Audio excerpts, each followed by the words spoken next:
Moikka moi! Teropappi tässä pitkästä aikaa. Tästä tulee pitkästä aikaa uutta videota ja tämän videon aiheena on eräs työpäivä Teropapin hommissa.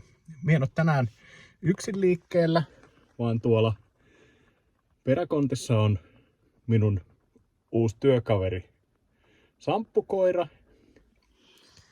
Ja Samppukoira on tänään mukana. Me ollaan lähdössä tuonne Kotkan suuntaan. Moikka moi! Nyt ollaan täällä Kotkassa ja ollaan aloittamassa Jumalan palvelusta.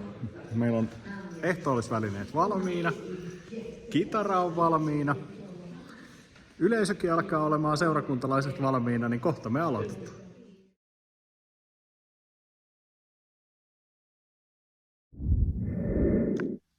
Moikka moi! No niin, nyt on päivä pulkassa. Ollaan montakymmentä ihmistä tavattu ja nyt Samppu saa tästä ansaitsemansa palkan. Hienosti olet ollut mukana. Ole hyvä. No niin, tämmönen oli Teropapin päivävideo tänään. Moi moi!